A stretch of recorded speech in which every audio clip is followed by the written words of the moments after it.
What's going on, everybody? This is ODC, that's me, and I'm back with another action figure review. This is my review of the Marvel Legends Infinite Series X-Men Wave Toys R Us exclusive Wolverine figure. This is the figure that did not come with a Build-A-Figure piece. He was kind of the addition, and I guess if you want to call it the figure that's not really that sought after in this wave.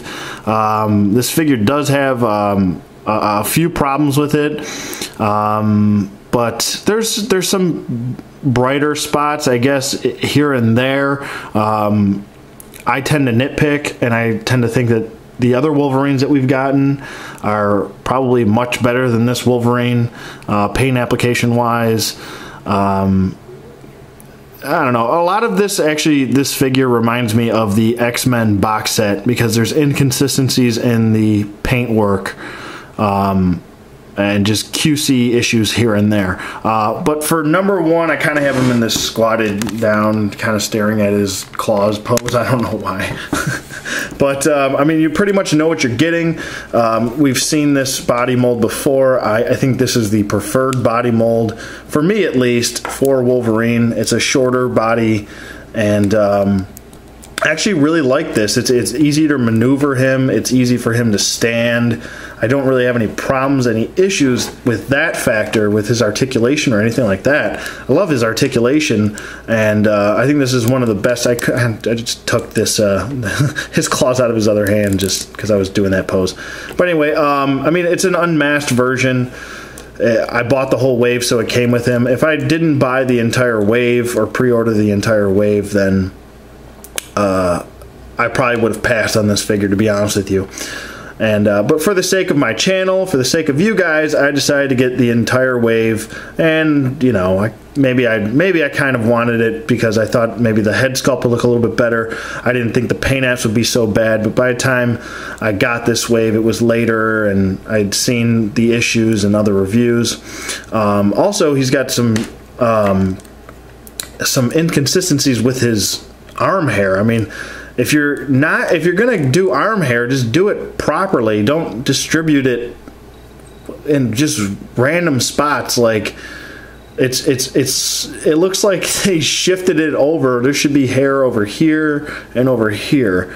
I've seen other reviews where there's no hair here and then hair here and then hair there and hair there. It's just really weird. I don't know. They're QC. They definitely have some QC issues over at Hasbro. Sorry, I'm trying to spit too many words out at once. Sorry, guys. Like I said, with the other paint applications, you can see the blue bleeding through onto the X-Men symbol, which should be all red, and they should have given it a second coat of red because you can see the blue bleeding through right there, and you can actually see the yellow bleeding through as well on the X-Men symbol. So I mean, just little stuff like that. I mean, you could have fixed that with another coat and not been so cheap. The other diss to us is that this head is really hard to get off. So you can't even do the head swap if you wanted to. I mean, obviously you could if you really wanted to, just use some hot water and then pop the head off, but you can't even do that because the yellows don't match up if you wanted to use this figure. This is a much brighter yellow, and it's a more consistent yellow throughout the entire body as well. So you can't even use that head on here unless you want to repaint that head to this kind of like mustard yellow goldish color that they're going with in weird spots too. Like you've got that mustard yellow going throughout his cowl here, or mask, or whatever you want to call it. It's on his chest. It is on his abdomen. It's on his legs, but it's not on the side markings here. It's not on the shoulder markings over there. It's a different yellow. It just looks really poor. Piss poor. I'm not a big fan of this head sculpt. Maybe some of you are, because it's more of a comic book, a newer comic book look for Wolverine. I don't know. I'm not feeling it. I don't know. He looks like an old Scottishman. I don't know. I don't even know. I don't know. It just looks weird. looks a little off to me. I don't know, maybe it's just me, but I'm not a big fan of it. I don't know, like I said, the articulation is nice. I don't really have a problem with any of the articulation. As far as the articulation goes, if you're not familiar with it, let me get the other Wolverine out of here. If you're not familiar with it, I'll just go through it real quick. His head does move side to side. It doesn't have the same range of motion as the masked variant, or the masked version, I shouldn't say, not variant. But it does move side to side. His cowl is kind of a separate piece, but this doesn't, not really technically articulation. His head does look up about that far, and it does look down that far. His arms move up about that far, and they go down. It can do a full 360. He's got a bicep swivel, double jointed elbows. He's got a wrist swivel, a wrist hinge, which works nicely. He's got the diaphragm joint over here. It doesn't really shift side to side, but it does turn. So that works. I would have preferred an ab crunch with him, because when you're getting him into his crouching poses, you really want to be able to use that ab crunch to shift back and forth. And you can't really do that too much with this.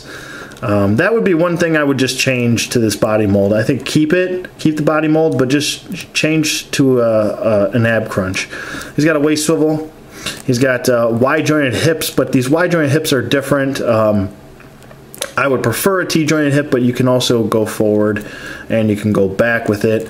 You just have to shift the leg like this, and then you can kind of get him into his crouching poses. And obviously the lines won't match up here, but you can still do that. And it's a much easier wide joint to work with. He's got the upper thigh swivel. He's got double jointed knees. He's got a boot swivel. Ankle hinge, which goes back more so than forward. Doesn't really want to go forward too much because the sculpting right here is hindering it a little bit. And he does have the nice ankle pivot, which helps him stand easily.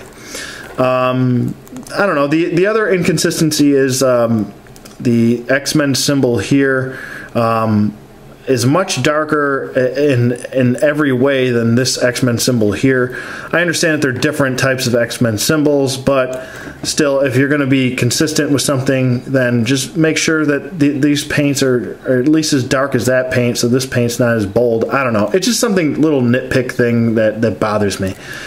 I don't know. I'm not going to recommend this figure. I don't really think he's that big of a need for people.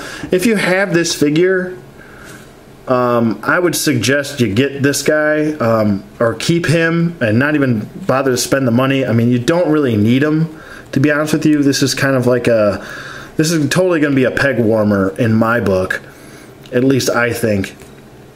But paint application wise, he's got him beat every way. And I know a lot of people are yearning for the X-Men logos on him that he has, but I mean, I don't know. Is it really that big of a deal? I don't know. Not to me. I think this is the hands down much better version of Wolverine than this version, or the silver and black X-Force one. But either way you go, I mean, if you do like this version, all more power to you. But if I have a choice between the two, I'm going with this guy, hands down. So there you go. Like I said, I'm definitely not going to recommend this figure. I just think it's got some issues. The paints are just not very good on him. He doesn't have the same paint detail that this guy does on him. He's got the black on here and black on the boots. He does not. Just black on the bottom of the boots. He does have two peg holes at the bottom of the feet. So, yeah, I don't know. Not feeling it. So, let me know what you guys think in the comments below. Thank you for watching, as always, and I will see you guys on the flip side. Bub.